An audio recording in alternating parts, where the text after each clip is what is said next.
چلنے پھرنے والا نہیں مگر اس کا رزق اللہ کے ذمے ہے. وہ اس کے رہنے کی جگہ کو بھی جانتا ہے اور جہاں سونپا جاتا ہے اسے بھی. یہ سب کچھ کتاب روشن میں لکھا ہوا ہے. اور وہی تو ہے جس نے آسمانوں اور زمین کو 6 دن میں بنایا اور اس وقت اس کا عرش پانی پر تھا. تمہارے پیدا کرنے سے مقصود یہ ہے کہ وہ تم کو آزمائے کہ تم میں عمل کے لحاظ سے کون بہتر ہے.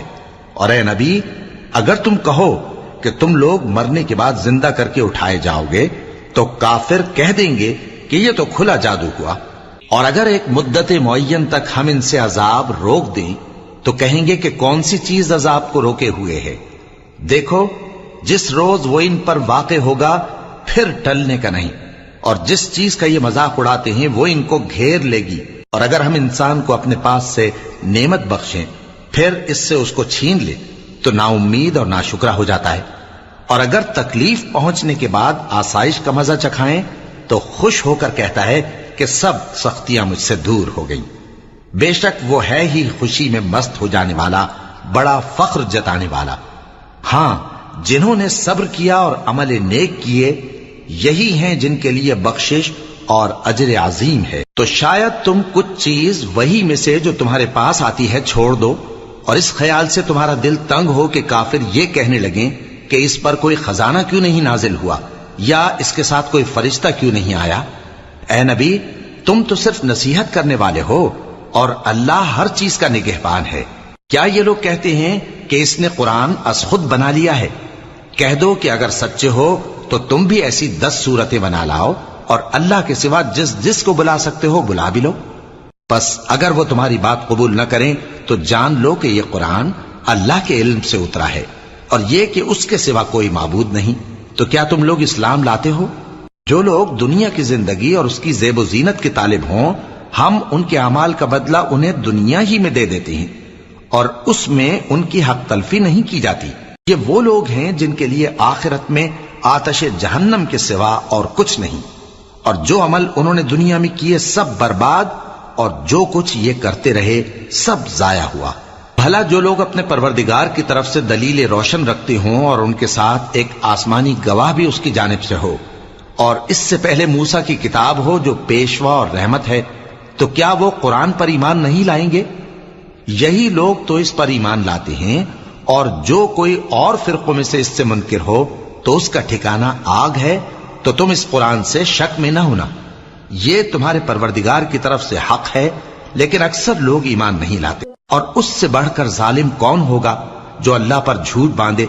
ایسے لوگ اپنے رب کے سامنے پیش کیے جائیں گے اور گواہ کہیں گے کہ یہی لوگ ہیں جنہوں نے اپنے پروردگار پر جھوٹ بولا تھا. سن رکھو کہ ظالموں پر اللہ کی لعنت ہے، جو اللہ کے رستے سے روکتے اور اس میں کجی چاہتی ہیں اور وہ آخرت کا بھی انکار کرتے ہیں. یہ لوگ زمین میں کہیں چھپ کر اللہ کو ہرا نہیں سکتے اور نہ اللہ کے سوا کوئی ان کا حمایتی ہے. اے پیغمبر، ان کو دگنا عذاب دیا جائے گا کیونکہ یہ شدت کفر سے تمہاری بات نہیں سن سکتے تھے اور نہ تم کو دیکھ سکتے تھے. یہی ہیں جنہوں نے اپنے آپ کو خسارے میں ڈالا اور جو کچھ یہ افترا کیا کرتے تھے ان سے جاتا رہا. بلا شبہ یہ لوگ آخرت میں سب سے زیادہ نقصان پانے والے ہیں. جو لوگ ایمان لائے اور عمل نیک کیے اور اپنے پروردگار کے آگے عاجزی کی یہی صاحب جنت ہیں، ہمیشہ اس میں رہیں گے. دونوں فریقوں یعنی کافر و مومن کی مثال ایسی ہے جیسے ایک اندھا بہرا ہو اور ایک دیکھتا سنتا. بھلا دونوں کا حال یکساں ہو سکتا ہے؟ پھر تم سوچتے کیوں نہیں؟ اور ہم نے نوح کو ان کی قوم کی طرف بھیجا تو انہوں نے ان سے کہا کہ میں تم کو کھول کھول کر ڈر سنانے اور یہ پیغام پہنچانے آیا ہوں کہ اللہ کے سوا کسی کی عبادت نہ کرو، مجھے تمہاری نسبت دردناک عذاب کا خوف ہے. تو ان کی قوم کے سردار جو کافر تھے کہنے لگے کہ ہم تم کو اپنے ہی جیسا ایک آدمی دیکھتے ہیں اور یہ بھی دیکھتے ہیں کہ تمہارے پیرو وہی لوگ ہوئے ہیں جو ہم میں ادنا درجے کے ہیں اور وہ بھی سطحی رائے سے، اور ہم تم میں اپنے اوپر کسی طرح کی فضیلت نہیں دیکھتے بلکہ تمہیں جھوٹا خیال کرتے ہیں. فرمایا کہ اے قوم دیکھو تو اگر میں اپنے پروردگار کی طرف سے دلیل روشن رکھتا ہوں اور اس نے مجھے اپنے ہاں سے رحمت بخشی ہو جس کی حقیقت تم سے پوشیدہ ہو گئی ہے، تو کیا ہم اس کے لیے تمہیں مجبور کر سکتے ہیں جبکہ تم اس سے ناخوش ہو؟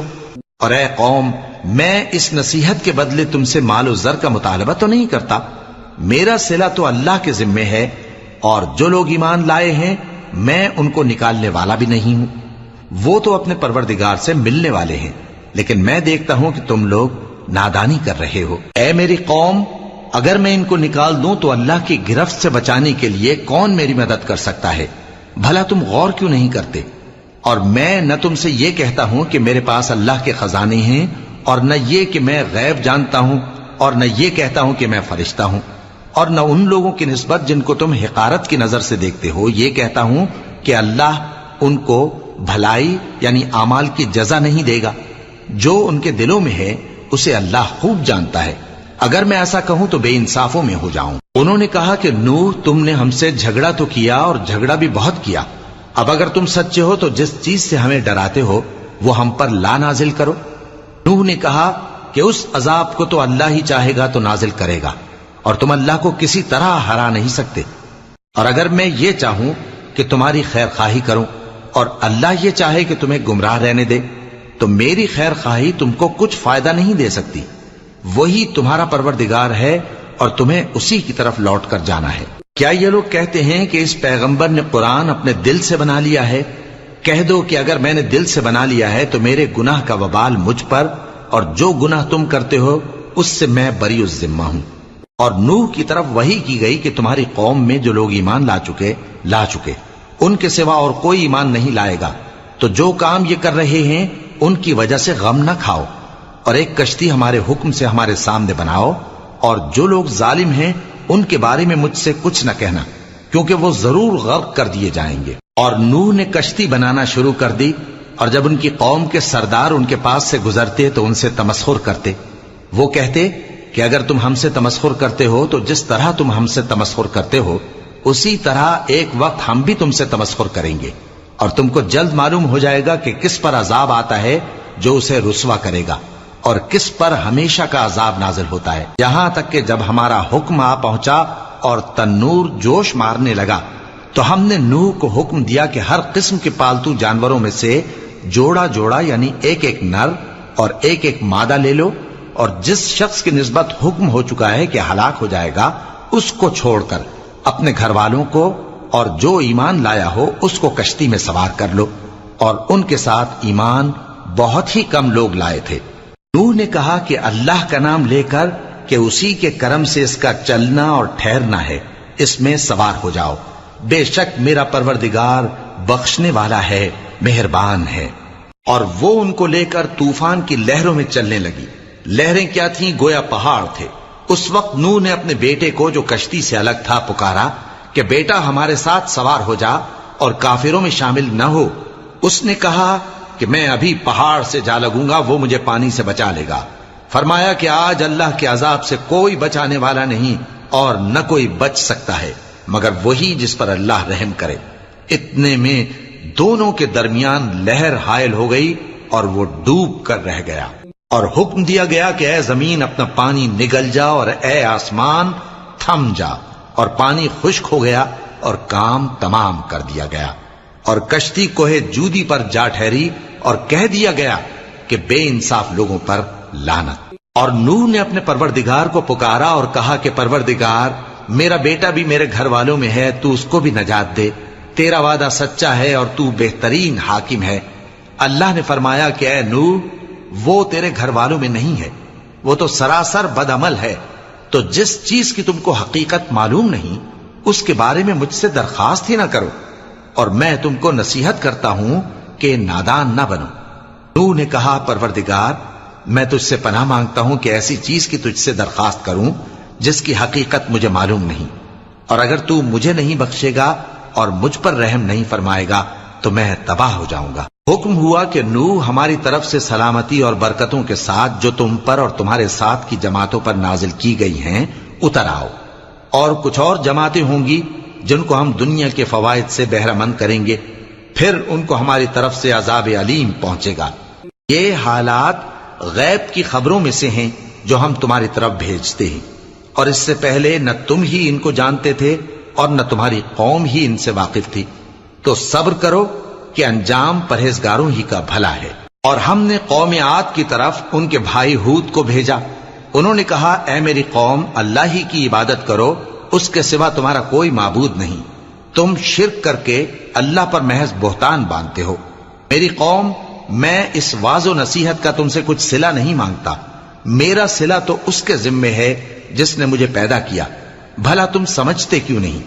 اور اے قوم، اپنے پروردگار سے بخشش مانگو، پھر اس کے آگے توبہ کرو. وہ تم پر آسمان سے موسلا دھار بارش برسائے گا اور تمہاری طاقت پر طاقت بڑھائے گا. اور دیکھو، گناہگار بن کر روگردانی نہ کرو.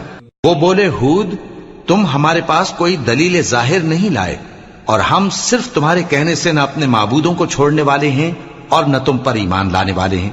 ہم تو یہ سمجھتے ہیں کہ ہمارے کسی معبود نے تمہیں تکلیف پہنچا کر دیوانہ کر دیا ہے. انہوں نے کہا کہ میں اللہ کو گواہ کرتا ہوں اور تم بھی گواہ رہو کہ جن کو تم اللہ کا شریک بناتے ہو میں ان سے بیزار ہوں. یعنی جن کی اللہ کے سوا عبادت کرتے ہو، تو تم سب مل کر میرے بارے میں جو تدبیر کرنی چاہو کر لو اور مجھے مہلت نہ دو. میں اللہ پر جو میرا اور تمہارا سب کا پروردگار ہے بھروسہ رکھتا ہوں. زمین پر جو چلنے پھرنے والا ہے وہ اللہ کے قبضہ قدرت میں ہے. بے شک میرا پروردگار سیدھے رستے پر ہے. اب اگر تم روگردانی کرو گے تو جو پیغام میرے ذریعے تمہاری طرف بھیجا گیا ہے وہ میں نے تمہیں پہنچا دیا ہے، اور میرا پروردگار تمہاری جگہ اور لوگوں کو لا بسائے گا، اور تم اللہ کا کچھ بھی نہیں بگاڑ سکو گے. میرا پروردگار تو ہر چیز پر نگہبان ہے. اور جب ہمارا حکم عذاب آ پہنچا تو ہم نے ہود کو اور جو لوگ ان کے ساتھ ایمان لائے تھے ان کو اپنی مہربانی سے بچا لیا اور انہیں عذاب شدید سے نجات دی. یہ وہی قوم عاد ہے جس نے اللہ کی نشانیوں سے انکار کیا اور اس کے پیغمبروں کی نافرمانی کی اور ہر سرکش و متکبر کا کہا مانا. اور اس دنیا میں بھی لعنت ان کے پیچھے لگی رہی اور قیامت کے دن بھی لگی رہے گی. دیکھو، قوم عاد نے اپنے پروردگار سے کفر کیا، اور سن رکھو، قوم عاد پر پھٹکار ہے جو ہود کی قوم تھی. اور قوم سمود کی طرف ان کے بھائی صالح کو بھیجا تو انہوں نے کہا اے قوم، اللہ ہی کی عبادت کرو، اس کے سوا تمہارا کوئی معبود نہیں. اسی نے تم کو زمین سے پیدا کیا اور اس میں آباد کیا، تو اس سے مغفرت مانگو اور اس کے آگے توبہ کرو. بے شک میرا پروردگار نزدیک بھی ہے اور دعا کا قبول کرنے والا بھی ہے. انہوں نے کہا کہ صالح، اس سے پہلے ہم تم سے کئی طرح کی امیدیں رکھتے تھے، اب وہ منقطع ہو گئی. کیا تم ہم کو ان چیزوں سے منع کرتے ہو جن کو ہمارے بزرگ پوجتے آئے ہیں؟ اور جس بات کی طرف تم ہمیں بلاتے ہو اس کی طرف سے ہم بڑے بھاری شک میں ہیں. صالح نے کہا اے میری قوم، بھلا دیکھو تو، اگر میں اپنے پروردگار کی طرف سے کھلی دلیل پر ہوں اور اس نے مجھے اپنے ہاتھ سے نبوت کی نعمت بخشی ہو، تو اگر میں اللہ کی نافرمانی کروں تو اس کے سامنے میری کون مدد کرے گا؟ تم تو کفر کی باتوں سے میرا نقصان ہی کرتے ہو.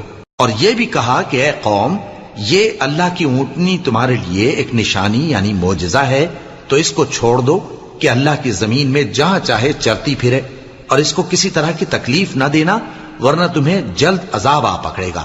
مگر انہوں نے اس کو کاٹ ڈالا.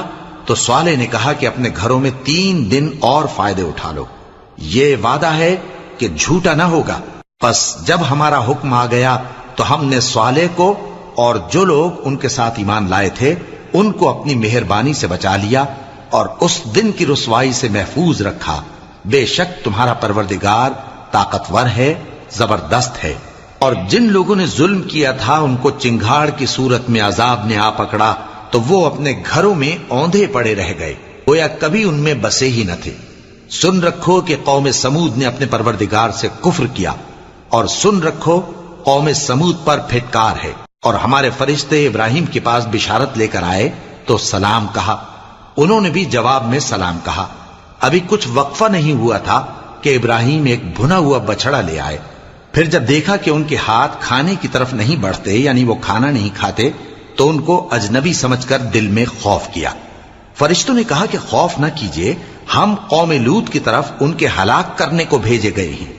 اور ابراہیم کی بیوی جو پاس کھڑی تھی ہنس پڑی، تو ہم نے اس کو اسحاق کی اور اسحاق کے بعد یعقوب کی خوشخبری دی. اس نے کہا اے میرے بچہ ہوگا، میں تو بڑھیا ہوں اور یہ میرے میاں بھی بوڑھے ہیں، یہ تو بڑی عجیب بات ہے. انہوں نے کہا کیا تم اللہ کی قدرت سے تعجب کرتی ہو؟ اے اہل بیت، تم پر اللہ کی رحمت اور اس کی برکتیں ہیں، وہ لائق تعریف ہے، بڑا ہے۔ پھر جب ابراہیم سے خوف جاتا رہا اور ان کو خوشخبری بھی مل گئی تو قوم لوط کے بارے میں لگے ہم سے بحث کرنے۔ بے شک ابراہیم بڑے تحمل والے، نرم دل اور رجوع کرنے والے تھے۔ اے ابراہیم، اس بات کو جانے دو، تمہارے پروردگار کا حکم آ پہنچا ہے اور ان لوگوں پر عذاب آنے والا ہے جو کبھی نہیں ٹلنے کا۔ اور جب ہمارے فرشتے لوط کے پاس آئے تو وہ ان کے آنے سے غمناک اور تنگ دل ہوئے اور کہنے لگے کہ آج کا دن بڑی مشکل کا دن ہے۔ اور لوط کی قوم کے لوگ ان کے پاس بے تحاشا دوڑتے ہوئے آئے اور یہ لوگ پہلے ہی سے انتہائی بےہودہ حرکتیں کیا کرتے تھے۔ لوط نے کہا کہ اے بھائیو، یہ جو میری قوم کی لڑکیاں ہیں یہ تمہارے لیے جائز اور پاک ہیں، تو اللہ سے ڈرو اور میرے مہمانوں کے بارے میں مجھے بے آبرو نہ کرو۔ کیا تم میں کوئی بھی شائستہ آدمی نہیں؟ وہ بولے تم کو معلوم ہے کہ تمہاری ان بیٹیوں کی ہمیں کچھ حاجت نہیں، اور جو ہماری غرض ہے اسے تم خوب جانتے ہو۔ لوط نے کہا اے کاش مجھ میں تمہارے مقابلے کی طاقت ہوتی یا میں کسی مضبوط قلعے میں پناہ لے لیتا۔ فرشتوں نے کہا اے لوط، ہم تمہارے پروردگار کے فرشتے ہیں، یہ لوگ ہرگز تم تک نہیں پہنچ سکیں گے، تو کچھ رات رہے سے اپنے گھر والوں کو لے کر چل دو اور تم میں سے کوئی شخص پیچھے مڑ کر نہ دیکھے مگر تمہاری بیوی کے جو آفت ان پر پڑنے والی ہے وہی اس پر بھی پڑے گی۔ ان کے عذاب کے وعدے کا وقت صبح ہے، اور کیا صبح کچھ دور ہے؟ پھر جب ہمارا حکم آیا ہم نے اس بستی کو الٹ کر نیچے اوپر کر دیا اور ان پر پتھر کی تہ بتہ کنکریاں برسائیں جن پر تمہارے پروردگار کے ہاں سے نشان کیے ہوئے تھے، اور وہ بستی ان ظالموں سے کچھ دور نہیں۔ اور مدین کی طرف ان کے بھائی شعیب کو بھیجا تو انہوں نے کہا کہ اے قوم، اللہ ہی کی عبادت کرو کہ اس کے سوا تمہارا کوئی معبود نہیں، اور ناپ اور تول میں کمی نہ کیا کرو، میں تو تم کو آسودہ حال دیکھتا ہوں، اور اگر تم ایمان نہ لاؤ گے تو مجھے تمہارے بارے میں ایک ایسے دن کے عذاب کا خوف ہے جو تم کو گھیر کر رہے گا۔ اور اے میری قوم، ناپ اور تول انصاف کے ساتھ پوری پوری کیا کرو، اور لوگوں کو ان کی چیزیں کم نہ دیا کرو، اور زمین میں خرابی کرتے نہ پھرو۔ اگر تم کو میرے کہنے کا یقین ہو تو اللہ کا دیا ہوا نفع ہی تمہارے لیے بہتر ہے، اور میں تمہارا نگہبان نہیں ہوں۔ انہوں نے کہا اے شعیب، کیا تمہاری نماز تمہیں یہ سکھاتی ہے کہ جن کو ہمارے باپ دادا پوجتے آئے ہیں ہم ان کو ترک کر دیں، یا اپنے مال میں تصرف کرنا چاہیں تو نہ کریں؟ تم تو بڑے نرم دل اور بڑے سیدھے ہو۔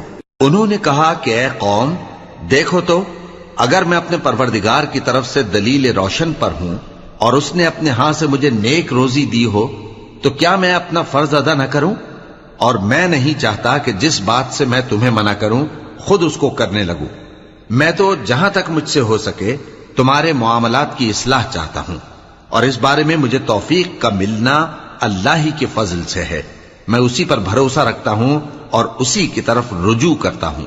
اور اے قوم، میری مخالفت تم سے کوئی ایسا کام نہ کرا دے کہ جیسی مصیبت نوح کی قوم یا ہود کی قوم یا صالح کی قوم پر واقع ہوئی تھی ویسی ہی مصیبت تم پر واقع ہو۔ اور لوط کی قوم کا زمانہ تو تم سے کچھ دور نہیں، اور اپنے پروردگار سے بخشش مانگو اور اس کے آگے توبہ کرو، بے شک میرا پروردگار بڑا مہربان ہے، بہت محبت کرنے والا ہے۔ انہوں نے کہا کہ شعیب، تمہاری بہت سی باتیں ہماری سمجھ میں نہیں آتی، اور ہم دیکھتے ہیں کہ تم ہم میں کمزور بھی ہو، اور اگر تمہارے بھائی بند نہ ہوتے تو ہم تم کو سنسار کر دیتے، اور تم ہم پر کسی طرح بھی غالب نہیں ہو۔ انہوں نے کہا کہ اے قوم، کیا میرے بھائی بندوں کا دباؤ تم پر اللہ سے زیادہ ہے، اور اس کو تم نے پیٹھ پیچھے ڈال رکھا ہے؟ میرا پروردگار تو تمہارے سب اعمال کا احاطہ کیے ہوئے ہے۔ اور اے قوم، تم اپنی جگہ کام کیے جاؤ، میں اپنی جگہ کام کیے جاتا ہوں۔ تم کو ان قریب معلوم ہو جائے گا کہ رسوا کرنے والا عذاب کس پر آتا ہے اور جھوٹا کون ہے، اور تم بھی انتظار کرو، میں بھی تمہارے ساتھ انتظار کرتا ہوں۔ اور جب ہمارا حکم آ پہنچا تو ہم نے شعیب کو اور جو لوگ ان کے ساتھ ایمان لائے تھے ان کو تو اپنی رحمت سے بچا لیا، اور جو ظالم تھے ان کو چنگھاڑ نے آ دبوچا، تو وہ اپنے گھروں میں اوندھے پڑے رہ گئے، گویا ان میں کبھی بسے ہی نہ تھے۔ سن رکھو کہ مدین پر ویسی ہی پھٹکار ہے جیسی سمود پر پھٹکار تھی، اور ہم نے موسیٰ کو اپنی نشانیاں اور دلیل روشن دے کر بھیجا فرعون اور اس کے سرداروں کی طرف، تو وہ فرعون ہی کے حکم پر چلتے رہے، حالانکہ فرعون کا حکم درست نہیں تھا۔ وہ قیامت کے دن اپنی قوم کے آگے آگے چلے گا، پھر ان کو دوزخ میں جا اتارے گا، اور جس مقام پر وہ اتارے جائیں گے وہ برا ہے۔ اور اس جہان میں بھی لعنت ان کے پیچھے لگا دی گئی، اور قیامت کے دن بھی پیچھے لگی رہے گی۔ جو انعام ان کو ملا ہے برا ہے۔ یہ پرانی بستیوں کے تھوڑے سے حالات ہیں جو ہم تم سے بیان کرتے ہیں، ان میں سے بعض تو باقی ہیں اور بعض تہس نہس ہو گئیں۔ اور ہم نے ان لوگوں پر ظلم نہیں کیا بلکہ انہوں نے خود اپنے اوپر ظلم کیا۔ غرض جب تمہارے پروردگار کا حکم آ پہنچا تو جن معبودوں کو وہ اللہ کے سوا پکارا کرتے تھے وہ ان کے کچھ بھی کام نہ آئے، اور بربادی کے سوا انہیں اور کچھ نہ دے سکے۔ اور تمہارا پروردگار جب نافرمان بستیوں کو پکڑا کرتا ہے تو اس کی پکڑ اسی طرح کی ہوتی ہے، بے شک اس کی پکڑ دکھ دینے والی سخت ہے۔ ان قصوں میں اس شخص کے لیے جو عذاب آخرت سے ڈرے عبرت ہے۔ یہ وہ دن ہوگا جس میں سب اکٹھے کیے جائیں گے، اور یہی وہ دن ہوگا جس میں سب اللہ کے روبرو حاضر کیے جائیں گے، اور ہم اس کے لانے میں ایک وقت معین تک تاخیر کر رہے ہیں۔ جس روز وہ آ جائے گا تو کوئی شخص اللہ کے حکم کے بغیر بول بھی نہیں سکے گا۔ پھر ان میں سے کچھ بدبخت ہوں گے اور کچھ نیک بخت۔ تو جو بدبخت ہوں گے وہ دوزخ میں ڈال دیے جائیں گے، اس میں ان کو چلانا اور دھاڑنا ہوگا۔ جب تک آسمان و زمین ہیں وہ اسی میں رہیں گے مگر جتنا تمہارا پروردگار چاہے، بے شک تمہارا پروردگار جو چاہتا ہے کر دیتا ہے۔ اور جو نیک بخت ہوں گے وہ بہشت میں داخل کیے جائیں گے، اور جب تک آسمان اور زمین ہیں ہمیشہ اسی میں رہیں گے مگر جتنا تمہارا پروردگار چاہے۔ یہ اللہ کی بخشش ہے جو کبھی منقطع نہیں ہوگی۔ تو یہ لوگ جو غیر اللہ کی پرستش کرتے ہیں اس سے تم شک میں نہ پڑنا، یہ اسی طرح پرستش کرتے ہیں جس طرح پہلے سے ان کے باپ دادا پرستش کرتے آئے ہیں، اور ہم ان کو ان کا حصہ پورا پورا بغیر کچھ کم کیے دینے والے ہیں۔ اور ہم نے موسیٰ کو کتاب دی تو اس میں اختلاف کیا گیا، اور اگر تمہارے پروردگار کی طرف سے ایک بات پہلے نہ ہو چکی ہوتی تو ان میں فیصلہ کر دیا جاتا، اور وہ تو اس کی طرف سے بڑے بھاری شک میں پڑے ہوئے ہیں۔ اور تمہارا پروردگار ان سب کو قیامت کے دن ان کے اعمال کا پورا پورا بدلہ دے گا، بے شک جو عمل یہ کرتے ہیں وہ اس سے واقف ہے۔ سو اے پیغمبر، جیسا تم کو حکم ہوتا ہے اس پر تم اور جو لوگ تمہارے ساتھ تائب ہوئے ہیں قائم رہو، اور حد سے تجاوز نہ کرنا، وہ تمہارے سب اعمال کو دیکھ رہا ہے۔ اور مسلمانوں، جو لوگ ظالم ہیں ان کی طرف مائل نہ ہونا، نہیں تو تمہیں بھی دوزخ کی آگ آ لپٹے گی، اور اللہ کے سوا تمہارے کوئی دوست نہیں ہوں گے، پھر تمہیں کوئی مدد بھی نہ ملے گی۔ اور دن کے دونوں سروں یعنی صبح اور شام کے اوقات میں اور رات کی چند ساعتوں میں نماز پڑھا کرو، کچھ شک نہیں کہ نیکیاں گناہوں کو دور کر دیتی ہیں۔ یہ ان کے لیے نصیحت ہے جو نصیحت قبول کرنے والے ہیں، اور صبر کیے رہو کہ اللہ نیکوکاروں کا اجر ضائع نہیں کرتا۔ تو جو امتیں تم سے پہلے گزر چکی ہیں ان میں ایسے ہوش مند کیوں نہ ہوئے جو ملک میں خرابی کرنے سے روکتے؟ ہاں، ایسے تھوڑے سے تھے جن کو ہم نے ان میں سے نجات بخشی، اور جو ظالم تھے وہ انہی باتوں کے پیچھے لگے رہے جن میں عیش و آرام تھا، اور وہ گناہوں میں ڈوبے ہوئے تھے۔ اور تمہارا پروردگار ایسا نہیں ہے کہ بستیوں کو جبکہ وہاں کے باشندے نیکوکار ہوں از راہ ظلم تباہ کر دے۔ اور اگر تمہارا پروردگار چاہتا تو تمام لوگوں کو ایک ہی جماعت کر دیتا، اور وہ برابر اختلاف کرتے رہیں گے، مگر جن پر تمہارا پروردگار رحم فرمائے، اور اسی لیے اس نے ان کو پیدا کیا ہے۔ اور تمہارے پروردگار کا قول پورا ہو گیا کہ میں دوزخ کو جنوں اور انسانوں سب سے بھر دوں گا۔ اور اے نبی اور پیغمبروں کے وہ سب حالات جو ہم تم سے بیان کرتے ہیں ان سے ہم تمہارے دل کو جمائے رکھتے ہیں، اور ان حالات میں تمہارے پاس حق پہنچ گیا، اور یہ مومنوں کے لیے نصیحت اور عبرت ہے۔ اور جو لوگ ایمان نہیں لائے ان سے کہہ دو کہ تم اپنی جگہ عمل کیے جاؤ، ہم اپنی جگہ عمل کیے جاتے ہیں، اور نتیجہ اعمال کا تم بھی انتظار کرو، ہم بھی انتظار کرتے ہیں۔ اور آسمانوں اور زمین کی چھپی چیزوں کا علم اللہ ہی کو ہے، اور تمام معاملات اسی کی طرف رجوع کیے جائیں گے تو اسی کی عبادت کرو اور اسی پر بھروسہ رکھو، اور جو کچھ تم لوگ کر رہے ہو تمہارا پروردگار اس سے بے خبر نہیں۔ شروع اللہ کا نام لے کر جو بڑا مہربان نہایت رحم والا ہے۔ الف لام را، یہ کتاب روشن کی آیتیں ہیں۔ ہم نے اس قرآن کو عربی میں نازل کیا ہے تاکہ تم لوگ سمجھ سکو۔ اے پیغمبر، ہم اس قرآن کے ذریعے سے جو ہم نے تمہاری طرف بھیجا ہے تمہیں ایک نہایت اچھا قصہ سناتے ہیں، اور تم اس سے پہلے بے خبر تھے۔ جب یوسف نے اپنے والد سے کہا کہ ابا، میں نے خواب میں 11 ستاروں اور سورج اور چاند کو دیکھا ہے، دیکھتا کیا ہوں کہ وہ مجھے سجدہ کر رہی ہیں۔ انہوں نے کہا کہ بیٹا، اپنے خواب کا ذکر اپنے بھائیوں سے نہ کرنا، نہیں تو وہ تمہارے حق میں کوئی چال چلیں گے۔ کچھ شک نہیں کہ شیطان انسان کا کھلا دشمن ہے، اور اسی طرح اللہ تمہیں برگزیدہ و ممتاز کرے گا اور خواب کی باتوں کی تعبیر کا علم سکھائے گا، اور جس طرح اس نے اپنی نعمت پہلے تمہارے دادا پر دادا ابراہیم اور اسحاق پر پوری کی تھی، اسی طرح تم پر اور اولاد یعقوب پر پوری کرے گا۔ بے شک تمہارا پروردگار سب کچھ جاننے والا ہے، حکمت والا ہے۔ ہاں، یوسف اور ان کے بھائیوں کے قصے میں پوچھنے والوں کے لیے بہت سی نشانیاں ہیں۔ جب انہوں نے آپس میں تذکرہ کیا کہ یوسف اور اس کا بھائی ابا کو ہم سے زیادہ پیارے ہیں، حالانکہ ہم جماعت کی جماعت ہیں، کچھ شک نہیں کہ ابا کھلی غلطی پر ہیں۔ یوسف کو یا تو جان سے مار ڈالو یا کسی ملک میں پھینک آؤ، پھر ابا کی توجہ صرف تمہاری طرف ہو جائے گی، اور اس کے بعد تم نیک لوگوں میں ہو جاؤ گے۔ ان میں سے ایک کہنے والے نے کہا کہ یوسف کو جان سے نہ مارو، کسی اندھے کنویں میں ڈال دو کہ کوئی راہگیر اسے نکال کر کسی دوسرے ملک میں لے جائے گا۔ اگر تم کو کرنا ہی ہے تو یوں کرو۔ یہ مشورہ کر کے وہ اپنے والد سے کہنے لگے کہ ابا جان، کیا سبب ہے کہ آپ یوسف کے بارے میں ہمارا اعتبار نہیں کرتے؟ حالانکہ ہم اس کے خیر خواہ ہیں، کل اسے ہمارے ساتھ بھیج دیجئے کہ خوب میوے کھائے اور کھیلے کودے، ہم اس کے نگہبان ہیں۔ انہوں نے کہا کہ یہ امر مجھے غمناک کیے دیتا ہے کہ تم اسے لے جاؤ، یعنی وہ مجھ سے جدا ہو جائے، اور مجھے یہ بھی خوف ہے کہ تم کھیل میں اس سے غافل ہو جاؤ اور اسے بھیڑیا کھا جائے۔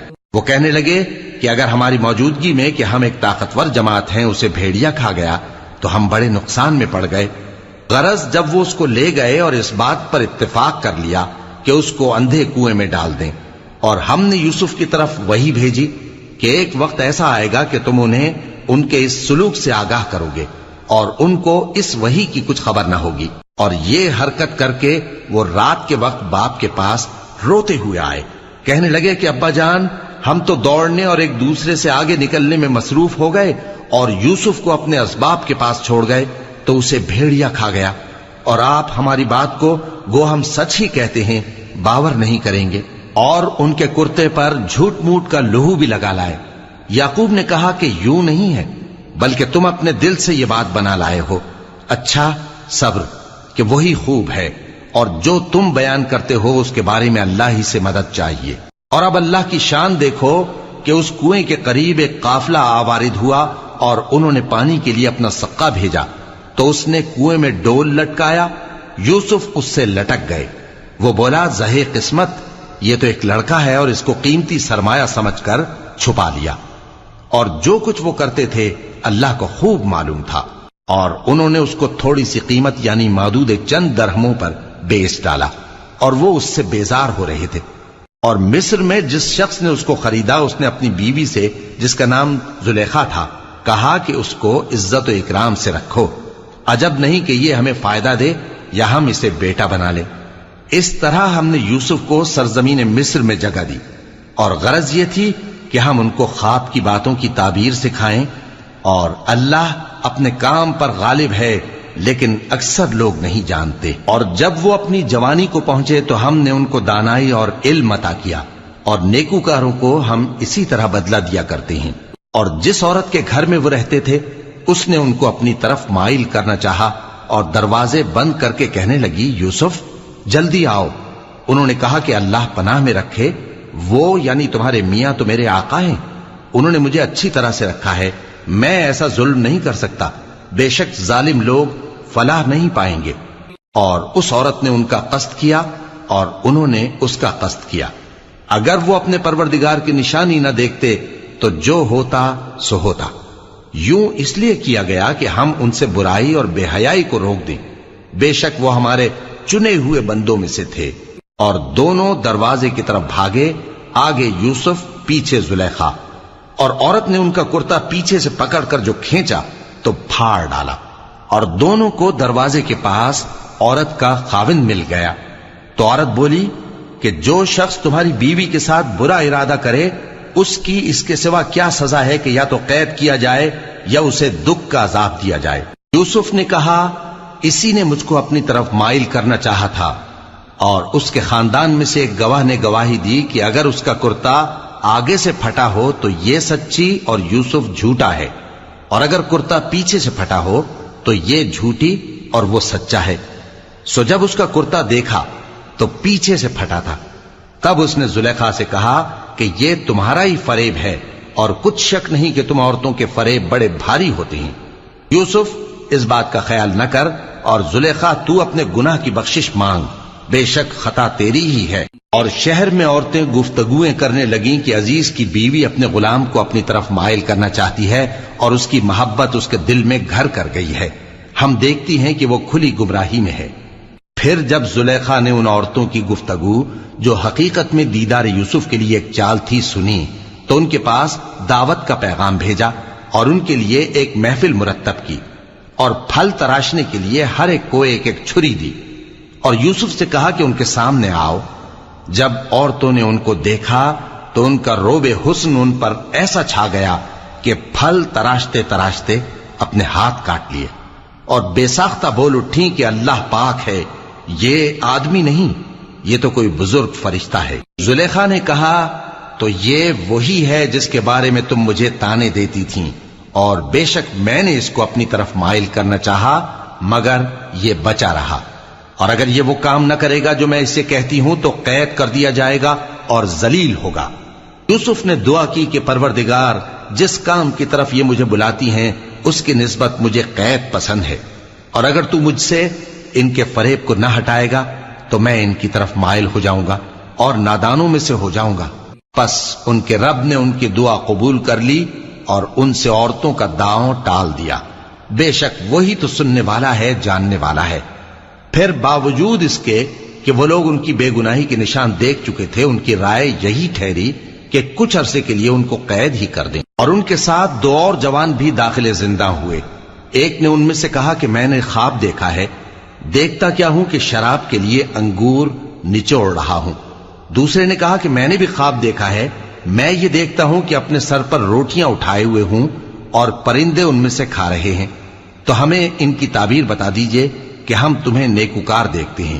یوسف نے کہا کہ جو کھانا تم کو ملنے والا ہے وہ آنے نہیں پائے گا کہ میں اس سے پہلے تم کو اس کی تعبیر بتا دوں گا۔ یہ ان باتوں میں سے ہے جو میرے پروردگار نے مجھے سکھائی ہیں۔ جو لوگ اللہ پر ایمان نہیں لاتے اور آخرت کا انکار کرتے ہیں، میں نے ان کا مذہب چھوڑ دیا ہے، اور میں اپنے باپ دادا ابراہیم اور اسحاق اور یعقوب کے مذہب پر چلتا ہوں۔ ہمیں شایع نہیں ہے کہ کسی چیز کو اللہ کے ساتھ شریک بنائیں، یہ اللہ کا فضل ہے ہم پر بھی اور لوگوں پر بھی، لیکن اکثر لوگ شکر نہیں کرتے۔ اے میرے قید خانے کے رفیقو، بھلا کئی جدا جدا آقا اچھے یا اللہ جو اکیلا ہے سب پر غالب ہے؟ جن چیزوں کی تم اللہ کے سوا پرستش کرتے ہو وہ صرف نام ہی نام ہیں جو تم نے اور تمہارے باپ دادا نے رکھ لیے ہیں، اللہ نے ان کی کوئی سند نازل نہیں کی۔ سن رکھو کہ اللہ کے سوا کسی کی حکومت نہیں ہے، اس نے ارشاد فرمایا ہے کہ اس کے سوا کسی کی عبادت نہ کرو، یہی سیدھا دین ہے، لیکن اکثر لوگ نہیں جانتے۔ اے میرے قید خانے کے رفیقو، تم میں سے ایک جو پہلا خواب بیان کرنے والا ہے وہ تو اپنے آقا کو شراب پلایا کرے گا، اور جو دوسرا ہے وہ سولی دیا جائے گا، اور پرندے اس کا سر نوچ کھائیں گے۔ جو بات تم مجھ سے پوچھتے تھے وہ فیصل ہو چکی ہے، اور ان دونوں میں سے جس کی نسبت یوسف نے خیال کیا کہ وہ رہائی پا جائے گا، اس سے کہا کہ اپنے آقا سے میرا ذکر بھی کر دینا۔ پھر شیطان نے اسے ان کا اپنے آقا سے ذکر کرنا بھلا دیا، اور یوسف کئی برس قید خانے ہی میں رہے۔ اور بادشاہ نے کہا کہ میں نے خواب دیکھا ہے، دیکھتا کیا ہوں کہ 7 موٹی گائیں ہیں جن کو 7 دبلی گائیں کھا رہی ہیں، اور 7 خوشے سبز ہیں اور 7 خشک۔ اے درباریو، اگر تم خوابوں کی تعبیر دے سکتے ہو تو مجھے میرے خواب کی تعبیر بتاؤ۔ انہوں نے کہا یہ خواب تو پریشان خیالی سے ہیں اور ہمیں ایسے خوابوں کی تعبیر نہیں آتی۔ اور وہ شخص جو دونوں قیدیوں میں سے رہائی پا گیا تھا اور جسے مدت کے بعد وہ بات یاد آ گئی، بول اٹھا کہ میں آپ کو اس کی تعبیر لا بتاتا ہوں، مجھے قید خانے جانے کی اجازت دیجیے۔ غرض وہ یوسف کے پاس آیا اور کہنے لگا، یوسف، اے بڑے سچے یوسف، ہمیں اس خواب کی تعبیر بتائیے کہ 7 موٹی گایوں کو 7 دبلی گائیں کھا رہی ہیں اور 7 خوشے سبز ہیں اور 7 سوکھے، تاکہ میں لوگوں کے پاس واپس جا کر تعبیر بتاؤں۔ عجب نہیں کہ وہ تمہاری قدر جانے۔ انہوں نے کہا کہ تم لوگ 7 سال متواتر کھیتی کرتے رہو گے، تو جو غلہ کاٹو تو تھوڑے سے غلے کے سوا جو کھانے میں آئے باقی کو خوشوں میں ہی رہنے دینا۔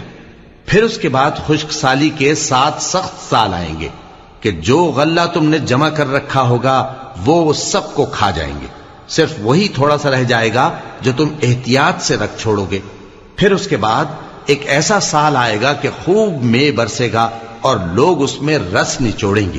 اور یہ تعبیر سن کر بادشاہ نے حکم دیا کہ یوسف کو میرے پاس لے آؤ۔ سو جب قاصد ان کے پاس گیا تو انہوں نے کہا کہ اپنے آقا کے پاس واپس جاؤ اور اس سے پوچھو کہ ان عورتوں کا کیا حال ہے جنہوں نے اپنے ہاتھ کاٹ لیے تھے، بے شک میرا پروردگار ان کے فریب سے خوب واقف ہے۔ بادشاہ نے عورتوں سے پوچھا کہ تمہارا کیا قصہ تھا جب تم نے یوسف کو اپنی طرف مائل کرنا چاہا؟ سب بول اٹھیں کہ اللہ پاک ہے، ہم نے اس میں کوئی برائی معلوم نہیں کی۔